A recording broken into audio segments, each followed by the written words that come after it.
Good evening here from Istanbul. We got in a little bit later than we wanted to, so it's about 10:30 p.m. So tonight we're just trying to scope out the local sites, including Sultanahmet Square. It's one of the biggest, most beautiful areas of old Istanbul. All right, so this is the Blue Mosque, officially called the Blue Mosque of Sultan Ahmed I, and that's also the guy that ordered its construction in the early 1600s. Now, it's heavily inspired by its OG counterpart across the way, Hagia Sophia, built by Justinian in the early 500s, and we're actually going to get to go inside both of them tomorrow. And another thing that I wanted to point out with this trip is, for the first time in Europe, I've come to a Muslim majority country. So in place of Catholic or Orthodox churches, I'll get to check out these beautiful mosques. And at the same time, because I have less knowledge of the Muslim religion, I want to make sure that I'm paying as much respect as possible. We've also come to Istanbul at a really exciting time. Friday night is the first night of Ramadan, so there's supposed to be some really amazing celebrations, and I can't imagine a better place to be for those than right here in the square. We've come now on the grounds of what used to be the Roman/Byzantine hippodrome, and basically that's a fancy word for horse track. So back in the day, the Byzantine or likely Roman emperor, when he would come to visit, would watch massive chariot horse races going around this massive expanse and going around the obelisk and coming back and seeing who could be the first. It's incredible to see how they've repurposed all of this in modern Istanbul. All right, good morning here from Istanbul. We are headed up the streets right alongside the Palace of Topkapi on the way to the Hagia Sophia. Built way back in the 500s, the Hagia Sophia is an absolute gorgeous marvel of cultural innovation across cultures. It'll be interesting to see how those two cultures interact in this once Christian, once Muslim, once briefly secular space. Just made it inside Hagia Sophia. We are headed up because the first floor is for practicing Muslims only, so we'll be able to observe the entire thing from the second floor.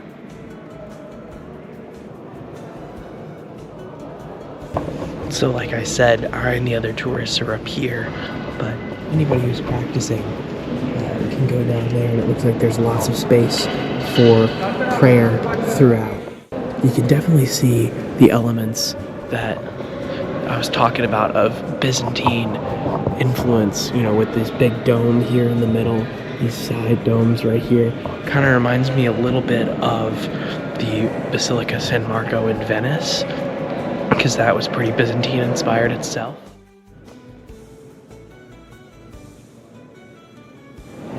Perhaps the most obvious discord between the old and new is that while when this was a church, it was built, you know, with Jerusalem in line facing Jerusalem. Now that it's a mosque and has been for a very long time, everything inside needed to be tilted to face Mecca. So you'll notice, if you look at the ground, everything is pointed and tilted slightly off center to face Mecca instead of Jerusalem. What's fascinating is, as you step away from what's visible in the prayer area, there's a lot more lenience to what's allowed to be shown as far as some of the original Christian imagery. So I'm looking at a picture of Jesus and a couple of the apostles here. And then there's as well a couple more images around the way of Mary and a few other biblical images that wouldn't be shown were they directly visible above the prayer area, because it's very important in the Muslim faith that imagery and iconography not be seen in the place of worship. All right, we just made it out of Hagia Sophia. It was absolutely gorgeous and so interesting to see how the two cultures meld together, and especially the respect with which the modern Muslim iteration of Hagia Sophia treats the older Christian roots. It's so cool to see those two interact. And so now we're headed to our second gorgeous mosque of the day, the Blue Mosque. So we're inside the courtyard here at the Blue Mosque, and it's absolutely stunning. You can see all these domes behind me leading up to the top, and all the minarets around here. Minarets are super characteristic of Islamic architecture, to the point where at the Hagia Sophia, which we just saw, they added those minarets to signify to those outside of it that it had become a mosque. And what's really beautiful also is the golden Arabic script up here. Even though Turkey no longer officially uses Arabic script in their writing, it's really cool to see that it's still up here in the more religious buildings. And around here there are signs talking a little bit about the Muslim faith, about what a Muslim is. It's a beautiful place. We're in the outer courtyard. We're about to go inside, and it will be really interesting to see it right there on the ground floor with everybody else. The stained glass windows here are the first thing I noticed, and they're just absolutely gorgeous, letting the light pour in. It's obviously really crowded in here, and for good reason. Everybody wants to take a look. Another thing that I noticed is how low-hanging, and you sort of saw this in Hagia Sophia, but how low-hanging all the chandeliers are compared to how high-strung up they are. And you can see all sorts of areas that are available for prayer only, and there's a separate entrance for people who are here for praying versus those who are just here to visit, like myself. The domes up there are so well inscripted. You can see the Arabic script up here, coupled with some of the very vibrant coloring they've got there, the reds and blues and yellows and golds especially. Lots of gold trimmings around this place. It's absolutely spectacular. It's called the Blue Mosque for a reason, and that's because up on the second level and the top of the first level a bit too, there's all this beautiful blue mosaic tiling. And fun fact, when the French came here and they saw this type of blue, they're like, oh, this is a type of blue that we really mainly associate with Turkey. And the French word for Turkey, or Turkish, is turquoise, turquoise. So that's where we get the color turquoise. Fun little fact there. Behind me here is a big old Egyptian obelisk, and it's over 3,000 years old. And it was from one of the old pharaoh dynasties, celebrating a victory that pharaoh had in present-day Syria on the Euphrates River. But then, hundreds and hundreds of years later, the Roman Empire conquers Egypt, and Roman Emperor Theodosius has this brought here in the 300s AD to Istanbul, or what was then Constantinople, and it still sits here today as remnants of the old Roman Empire.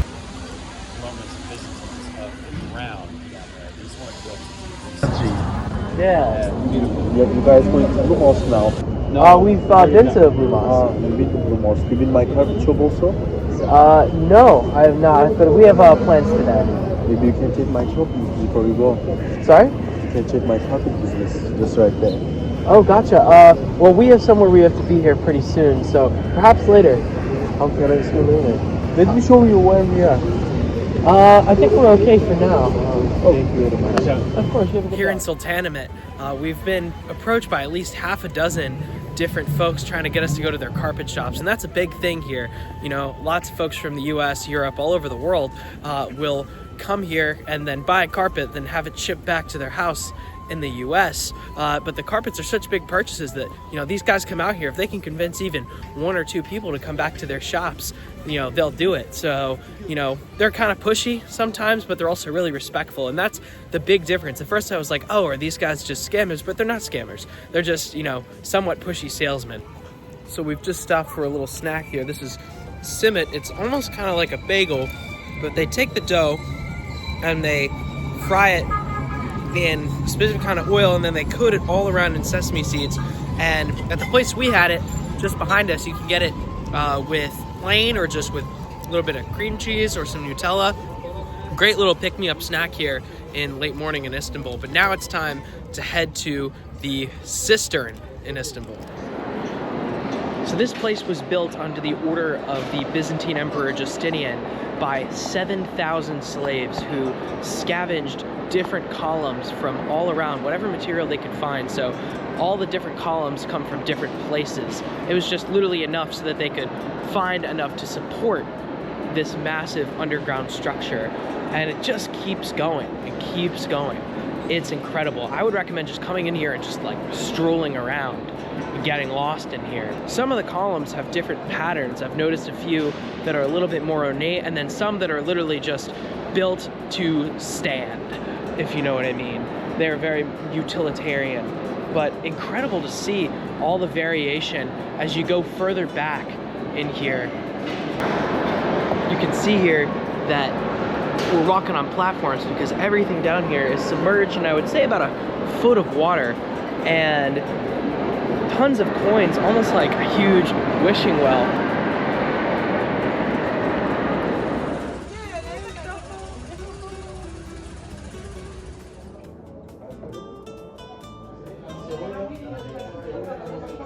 Alright, we're here at the pudding shop. It's not too far away from Sultanahmet Square.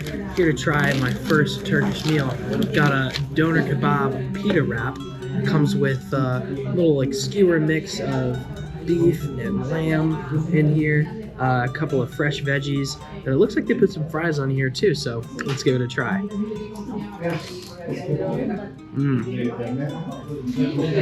So well seasoned. You know, kind of similar to Greek food, but so good, so rich. You can tell the pita is fresh too. That's really nice. But yeah, amazing first meal here, first proper meal here in Turkey.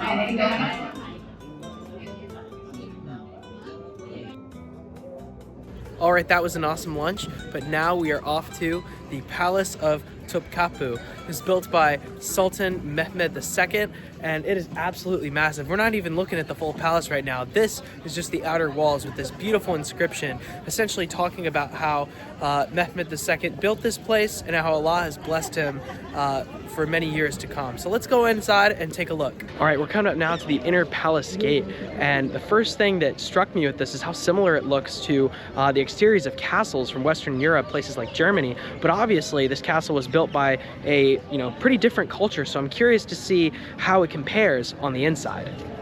All right, we just made it into the inner courtyard, walking along the edge of it here. Fun fact, back in the day, around 4,000 people lived in here full time. It was a full self-sustaining environment, its own kitchens, water supply, hospitals, schools, everything.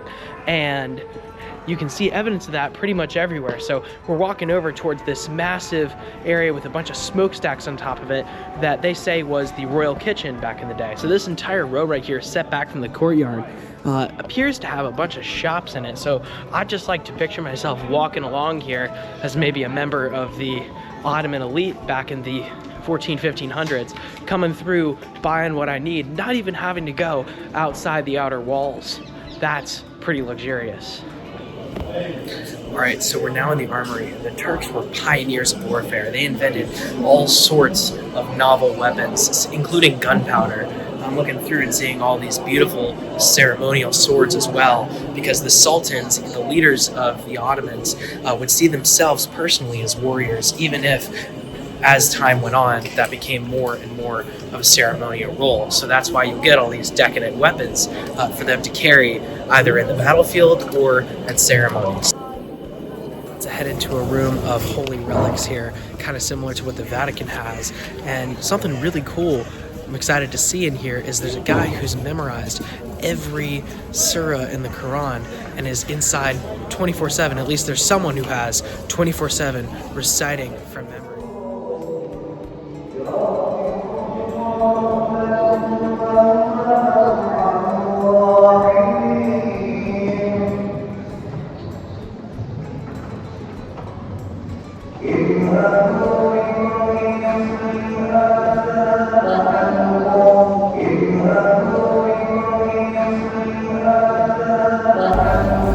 Just got out of the Holy Relic room. Obviously there's some debate as to the historical verification of some of these objects, but still so cool, kind of moving to see these objects in person, and especially given such reverence. Particularly I was moved by seeing Moses' staff. I remember the story as a kid, hearing about him parting the Red Sea by slamming that staff down. But now we're headed to the big ticket item of the palace, the harem room. So now we're inside the harem. In Arabic, as you might have heard, haram, meaning forbidden. So, like I said, almost everyone was forbidden from entering in here unless you were part of the Sultan's family, posse, or you were waiting on him. Making our way here into what appears to be a throne room or bedchamber. And the further you get indoors here, the more immaculate it becomes inside. Like, oh my goodness. like I said earlier, the blue mosque, the gold and red and blue, but this is at least 20 times more gold than what I saw in even the mosque. And this is so much smaller, keep in mind. So this is actually the Imperial Hall, and this is a big meetup point in the harem. So right here you would have where the Sultan would be, his throne, and there'd be a little gallery down here where some of his concubines and some of his wives would sit, and other members of the harem. And then up above there would be musician concubines, and they'd be up there playing music to entertain the Sultan and his privy council or closest advisors when they were hanging out in here. We just got out of the harem and we're leaving the palace now. What an incredible experience, from the large, well-groomed outer lawns and gardens to those inner rooms in the harem that were so well decorated. Really, it is awesome. And honestly, you could spend an entire day here, even though we were only able to fit in a couple of hours, because now we've got beautiful weather and it's time for an evening cruise on the Bosphorus, which separates the European and Asian sides of Istanbul. All right, we're here at the waterfront of the Bosphorus, about to take a bridge over here towards our cruise.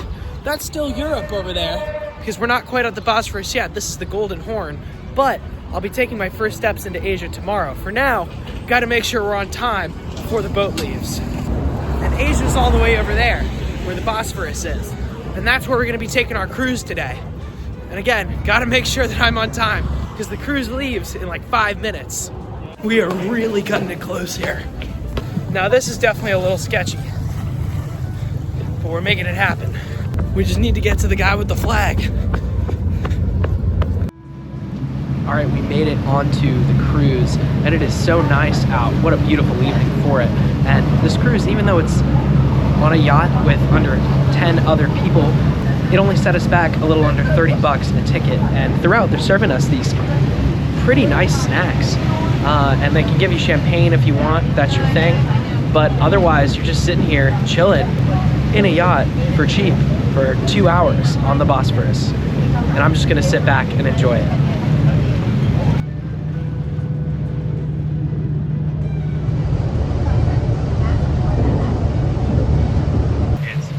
Weather. We couldn't have predicted that. We are going to get a nice sunset. It's chilly, but not unpleasantly so. We've got great views, and we're going to get to see a lot of history. Getting our first look at the Asian side here on our cruise of the Bosphorus. So over here, this used to not be part of Istanbul, but it was originally settled around the same time in the 600s BC by the Greeks. And ever since the founding of the Muslim religion, it's been an important stopover on the trip to Mecca. And as well, it's a lot more of a conservative area of town as opposed to the European side that I've seen so far. And you'll see a lot more people wearing more traditional Muslim outfits, particularly the women. But there's also more liberal areas of the Asian side. If you look down more to the right, can't quite see it yet, but we'll be going tomorrow. And looking forward to checking both of those communities out tomorrow. But for now, just enjoying the view here from the Bosphorus.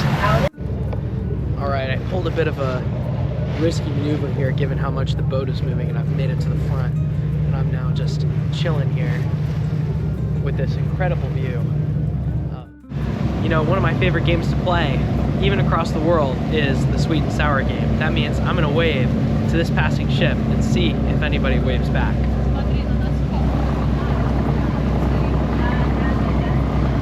See anybody wanna wave? Anybody wanna wave? No one? Oh, there's one. There we go. So we're on the cruise with a couple of Russian folks, and they throwing bread to the seagulls. And as you can see, they've taken quite an interest in our boat. Quite an interest, actually. And I'm just waiting until the moment that we get, or one of them gets dive bombed. I don't know if that'll be satisfying or terrifying. More than likely a mix of both, I think, at this point. We're taking bread that was supposed to be for everybody, and it is now for the seagulls, I suppose. Most of it is really for the Bosphorus, because that's where it's ended up. But one or two of them have caught Oh wow, Seagull just caught one. That's great. Alright, we just got off the cruise, and you may have seen that I started off in the t-shirt and ended up fully layered up, and that's because it got pretty cold out there. We went a decent ways up, 45 minutes out, 45 minutes back, and it was incredible to see both sides and see the differences, but more importantly, all the similarities, because I guess I was expecting, maybe just because, you know, one's Asia and one's Europe, for there to be some significant differences, but there really weren't. I guess I'll get to know more as I see it tomorrow, but for tonight, we're gonna hit up another amazing Turkish dinner. Let's go. One thing this area of Istanbul is famous for is street art, and right as you turn on here, there's all sorts of super realistic faces. We got John Wick hanging out here, of all people, and as you go up, pretty much every closed shop window has some sort of hyper-realistic street art on it. Look at that. Alright, we're here at Peros Galata, and first things first, this is a homemade Turkish lemonade. We're gonna give that a try. That is excellent. Like, it actually tastes like it came from a lemon. Like, nothing like Minute Maid. It's just like, boom, an explosion of lemon flavor. That's so good. I can't wait for the main courses. We ordered a really cool cheese plate, and then I've got the chicken shish coming, so that's gonna be fire. Just got the shish kebab, and it looks amazing. I'm gonna try some of this chicken here. So good. You can taste. Oh, thank you. You can taste how the peppers have cooked in with the chicken and made this just wonderful fusion of flavor. Oh my god. It's fantastic.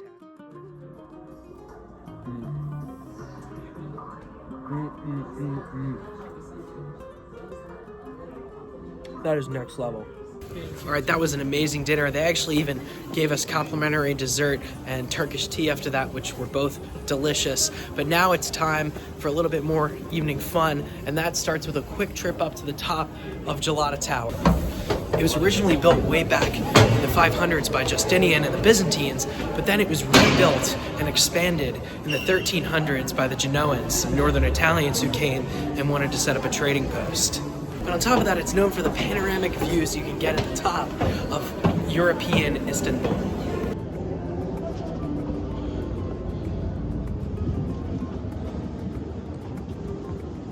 Wow.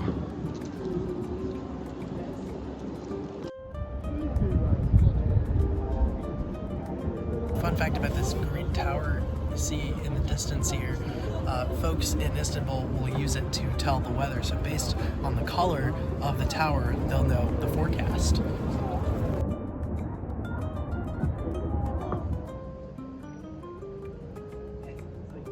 All right, we just got inside the Nardis Jazz Club here in Istanbul. Really excited to see the spin the Turkish put on the classic American musical genre. The place here is really nice. It's a pretty intimate venue for such a big city. Just 2 floors and about 24 tables or so, and the show is going to start here soon, so really excited to show you a little taste.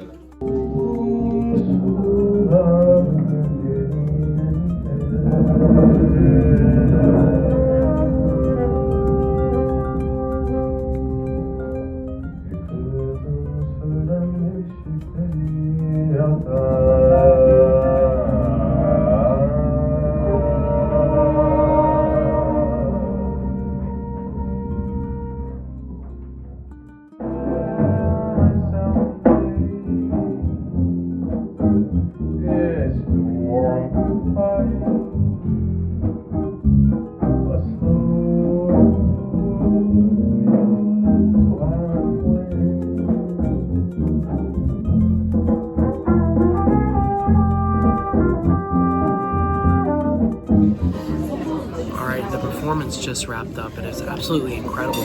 You know, in the beginning especially, the singer comes up and he's singing in what I believe is Turkish to this jazz backbeat, and the fusion of it was so cool and so original.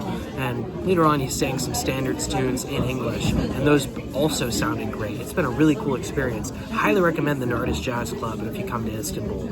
But that is all for tonight. We are headed back to the hotel. We got a big day tomorrow exploring the Asian side of Istanbul. Let's go.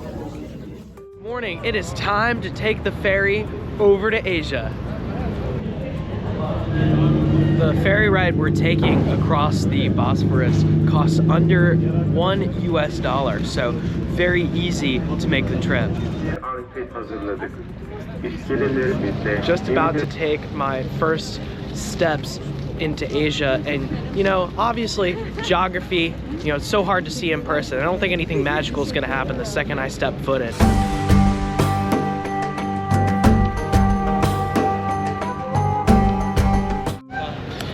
All right, I've just found my first person to talk to. He keeps waving me over, but then when I got over to him, he just like doesn't actually want to say anything. What do you think of Istanbul? How long have you been here? So I'm headed towards a market here right by the coast. We're hitting the Grand Bazaar, which is the biggest street market in Turkey tomorrow, but for now, we're gonna see how they do things on the Asian side of Istanbul.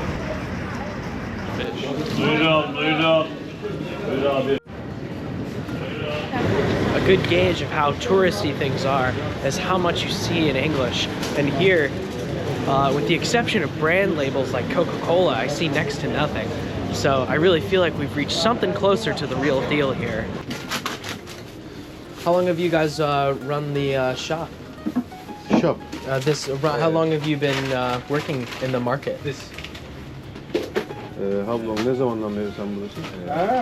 His father was very ancient. 1970s. 1970s, yeah. 50 years. This shop, huh? Wow. Yeah. I've never been to Istanbul before, so I'm loving it. Yeah. Mm-hmm. First one. First time. First time. Yeah. You like? I like it a lot. Yeah, I've just come over to this side of the Bosphorus today. Yes. The Asian side. I like it a lot. Yeah, Asian side is very beautiful. Especially Üsküdar is very beautiful. Mm-hmm. I'm living in Üsküdar. It's very, very beautiful. Huh? What is something you think tourists should see in Üsküdar? You can walk to the Maiden Tower. Maiden Tower. Yeah, you can see approximately 5 minutes walking. Yeah, it's very nice to meet you. Nice to meet you. Thank you very much. Thank you very much. Teşekkür. Thank you. All right, so we finally got to meet our first local in Üsküdar at Kelit Kuruyemis here at the market. We met Ahmet and we got some peanuts from him. These look really good.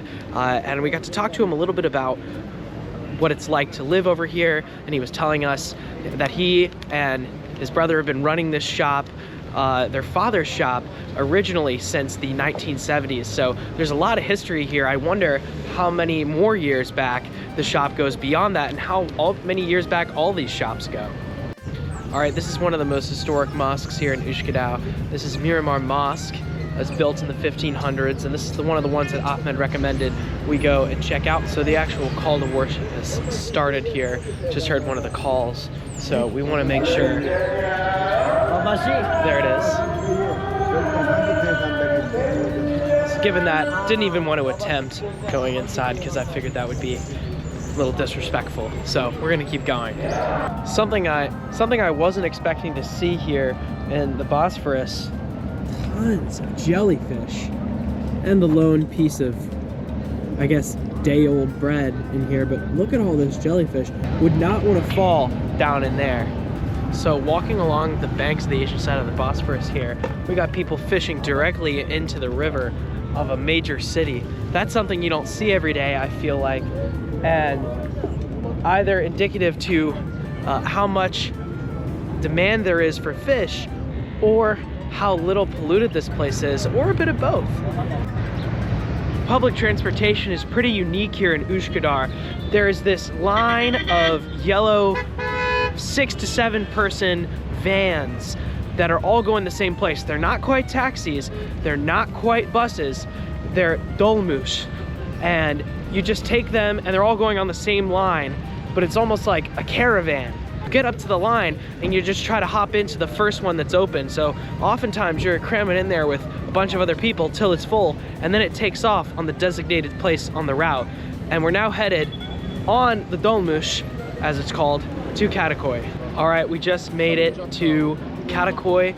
First impressions, obviously much more modern than anywhere else I've been in Istanbul. Immediately confronted with these big sparkly LED signs everywhere, much taller buildings, and overall just a more modern vibe.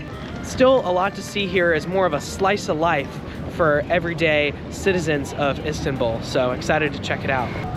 So the one landmark I will show you is this statue of Ataturk teaching a language to these kids here, and that's because about 100 years ago, Ataturk takes over after World War I, and he decides that the country's going to westernize its script. So they keep the same Turkish language, but they stop writing it in Arabic script, and they start writing it in scripts similar to Western European countries as a way to assimilate. So it was a pretty controversial move back then, but now he's lauded as one of the greatest leaders, almost the George Washington of Turkey. Another thing I'm noticing is a lot more Western brands here, specifically big chain restaurants. Big ad for Starbucks right there, just past a Burger King. And on top of that, a lot of the signs for the non-American or Western brands are in English too. So there's a donor shop right here, and it's called the Donor Fries. So you wouldn't probably see that in other neighborhoods here, but since this one is more modern, more metropolitan almost, I think it's a little bit more commonplace. All right, we've reached a really cool part of the market, and I think it's time for another classic cultural immersion experience. All right, so we're here at the McDonald's in Istanbul, in Kadıköy, and I'm gonna try the Daba Daba burger right here. Looks like to be chicken, some cheese in the middle here, and see how it tastes. It's pretty good. The chicken is a little thinner than like what you might find on a McChicken. The other item I got here, obviously the fries, tastes about the same. And then the other thing that I found interesting is they've got chicken tenders, which kind of remind me of like the chicken fries you might get at Burger King. And they taste about the same as Burger King chicken fries. Not the most unique McDonald's I've ever been to, not the most amazing, but still really good. You know, can't really go wrong. Through the Kadıköy version of a crowded market street, but instead of fish right out in the open, we're seeing a lot of restaurants, nice restaurants, with outdoor seating and everything. And it is really nice around here. Everything smells amazing. All right, we're just walking through this random passageway in Kadıköy, and we come across this massive bookstore, or a series of bookstores, and a lot of them are in English. We passed a little comic stand with some Spider-Man in it. That's really cool. But tons of really awesome books.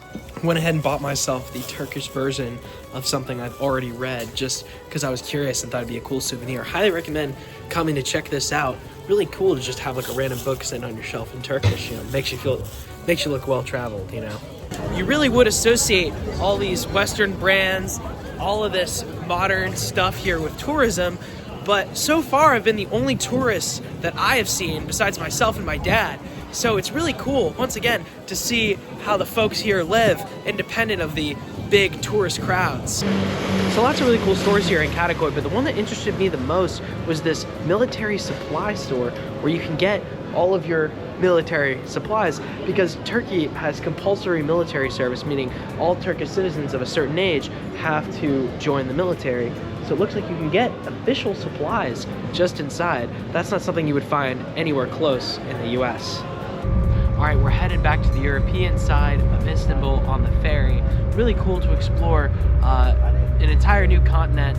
Obviously, only got to see a little slice of it, so I'm really excited in the future to check out more countries across Asia, Eastern Asia. But for now, we're headed back to Europe to see a few new sites and try a viral experience that you might have seen on TikTok, the Turkish ice cream man. So let's go give it a try. To new town here in Istanbul. Hello. YouTuber? YouTuber, that's right. Are you from Istanbul? No. From Kamışlı. Where are you from? Kamışlı. Kamışlı. Oh, gotcha. How's it going? How's it going? Aleykümselam. Are you from Istanbul? Suri. Gotcha. Very nice. United States. Yunanistan. United States, yo. Nice to meet you. Nice to meet you, man. Yeah. Baksana, Where are you very guys nice. headed? Ben Kürdüm arkadaşlar. Awesome, awesome. Right here we got Taksim Mosque, one of the most recent big mosques here in Istanbul, completed just back in 2021. Not going to be headed inside because, again, we've got that agenda to keep. But really cool looking square. Not a ton of people out today, given that it's a little cold, you know, middle of February. But all sorts of shops around it. Looks like the tram goes directly around this central little park area. Got a statue of founder Ataturk. So this is a pretty central area. So we're heading down this flashy street over here with the arch over it, celebrating the 101st anniversary of the Turkish Republic. So if you're heading out just past here at Taksim Square, there's a lot of really cool shops. Some of them are luxury if you're into that, but there's lots of really cool things to check out and buy, including our ice cream man. So hopefully he's out. I know it's a little cold, but I want to see if I'm fast enough to catch him. Essentially, the idea of the Turkish ice cream showman is that you tell him what you want, he gets it ready for you on the cone, and then all of a sudden, he whisks it away from you at the last minute, and you're kind of playing almost catch with it, or chasing him for it as he whips it around to the left, to the right, anywhere. But most people aren't fast enough to catch him. We'll see if I can measure up.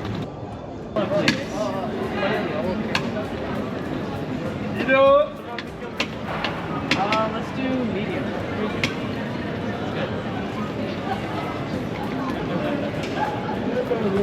Yoo! Turkish kebab. Hey maşallah. Look at this.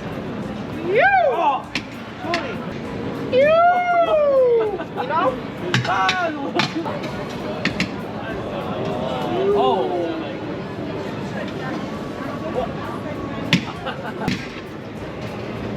What is your name? Oh, my name's Chaz. Chance. Hey maşallah Chance. Yeah, very nice to meet you.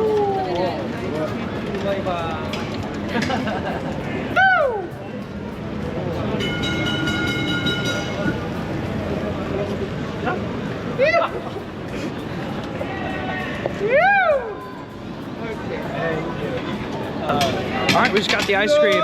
We'll see how it actually tastes. Pretty good. That is really good. Worth the effort it took to get. So even though Istanbul is a vast Muslim majority city, there are a couple of Eastern Orthodox churches here, Armenian churches, but there are one or two traditional Catholic churches as well. The interesting thing about any church here, no matter what denomination or subset it is they're all set back from the street. And I believe that comes from Ottoman times when they said only mosques could be on the street and the churches have to be set back by a gate. But nowadays, they've adorned the gates with all sorts of Christian imagery, crosses, to let you know what's going on behind the gates. Inside here, you might as well be somewhere in Western Europe or Italy or France or any Catholic majority country, because that's exactly how it feels in here. All right, we're currently headed across Galata Bridge again, not as rushed this time as we were sprinting over it to get to our Bosphorus cruise, but right now we're heading over to a spice market to see what they've got to sell over there in the old town. Let's go check it out. All right, we've just arrived here in the spice market and it's so beautiful inside. Check this out, these beautiful, almost Byzantine looking patterned arches and the Turkish flags going all the way down. And then different types of spices and sweets and snacks at every single stall. There's so much here to explore. You could get lost in here. Almost feels like a mini Grand Bazaar, but I guess I'll see the real thing tomorrow. I'm gonna try some Turkish delights here in the spice market. That is delightful. We're out for our final evening in Turkey, and we're gonna kick it off right with some really good food right here. All right, we're out for our final night here in Turkey, and we're gonna kick it off with some really great food right here. Ready to get Just got inside. I'm really happy with how small the menu is. That's usually a sign of authenticity, you know. They do a few things, but they do them really well. They've also already started us off with some bread, which is really nice, though we've filled up on a lot of stuff from the markets today when we were over in Asia, so I might pass on that and wait for the chicken shish to show up. What do you got here, Dad? I've got kofte, grilled kofte, Turkish meatballs. Very good. They're more like sausages in the shape and in their spiciness. Good though. What are you dipping it in here? I don't know what that is. Tomato-based sauce. It's good. By the way, I said I wasn't going to be eating any bread, and I guess I have no willpower. We just got the chicken shish, and it looks really good. Honestly, if my younger self could see me now eating, you know, shish in a Turkish restaurant, you know, back in the day, the only thing I could stomach was PB&J, goldfish, maybe the occasional chicken nugget. It's taken going,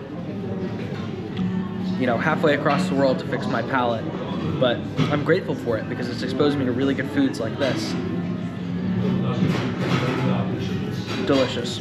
Dinner was amazing, but now it's time to find the folks celebrating the first night of Ramadan here. I see a good pack of people over by Hagia Sophia. I've also been told there's something near the Blue Mosque, but let's check out Hagia Sophia first since we can actually see people. Now we're getting a little closer here to Hagia Sophia, and it looks like this line over here is actually a line for free food. They're handing out Turkish bagels and some tea to everybody who's out here celebrating Ramadan, so that's really cool. The Turkish government's Ministry of Religious Affairs, so, you know, even though it's a secular government, they understand that the vast majority of their country is Muslim, and they're willing to show out a little bit, give food to their citizens. We're seeing groups of young and old alike meeting up, sharing the food together, maybe a few people smoking cigarettes together, and just having a good time and celebrating this first night of this holy month. All right, we're just outside the courtyard here of the Blue Mosque. Don't want to be too intrusive, but I would also love to see what's going on just inside. It could be a mix of just overflow and also just general people celebrating, but let's go check it out.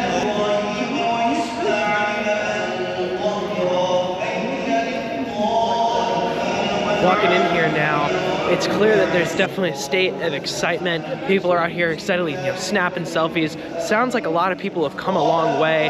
Run into a few people who came here to celebrate the first night of Ramadan from Italy. This isn't the big, massive celebration I thought it would be, but now being here, looking around, seeing everybody so solemn and so committed to their faith, I think that this is probably, and what do I know, the most appropriate way to kick it off. You know, people are excited, people are happy to see each other, but no one's, you know, just going crazy, you know, banging down the doors, partying, because that wouldn't be appropriate at the end of the day.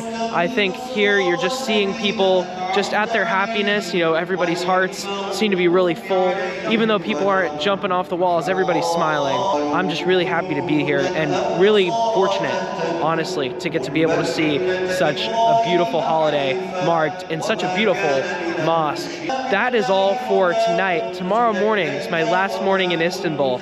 I'm going to be getting up early and hitting the Grand Bazaar before catching my flight and concluding my trip to Turkey. Really excited, and I'll see you there. All right, we're coming up right past this massive mosque behind me and right up to the entrance of the Grand Bazaar.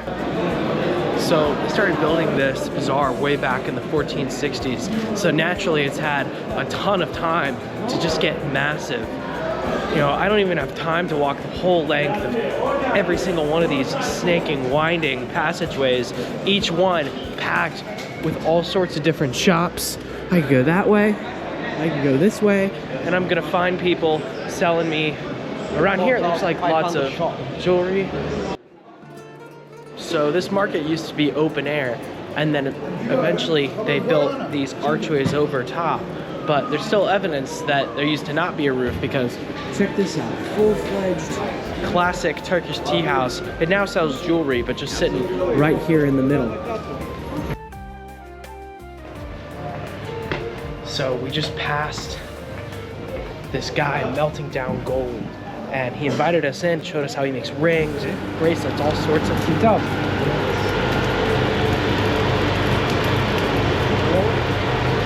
Gold, silver.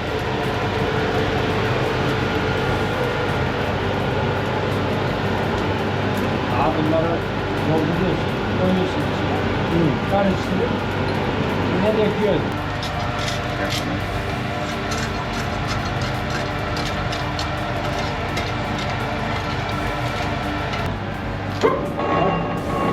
Ne diyor?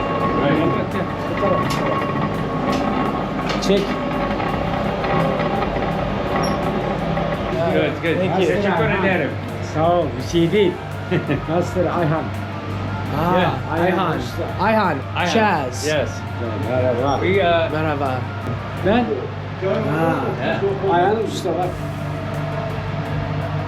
Neredeydi? Oh, wow. Bak. Burada. Really? Wow. Ya. Wow. Here. That's awesome. Hep burada. Wow. That's incredible. Yeah.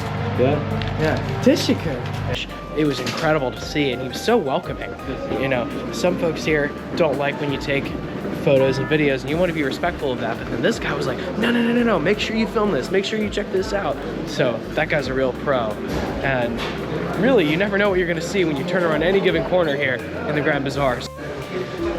Another thing I'm seeing a lot of here is knockoff, like Louis Vuitton, Gucci, Prada, all sorts of luxury brands here, and they're sold for pretty affordable prices, like the equivalent of getting like a Louis V duffel bag for like $30 US.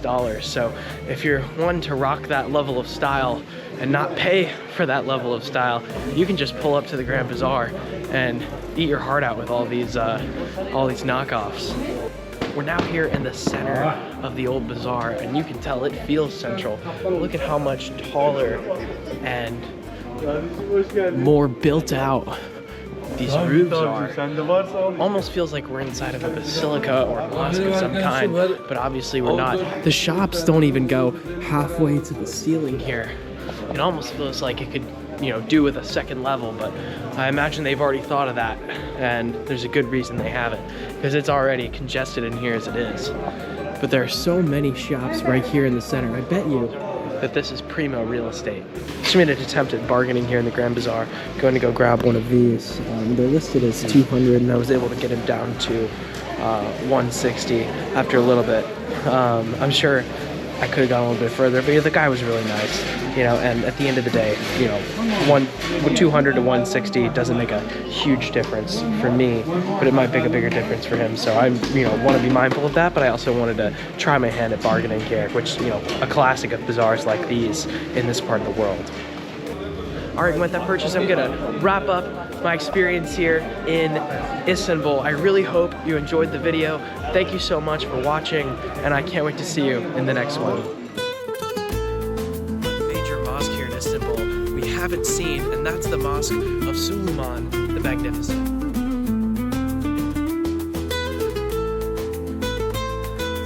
Check this out, they've even got Virginia Angus. So that's pretty hyper local to what I know, and totally random and totally awesome.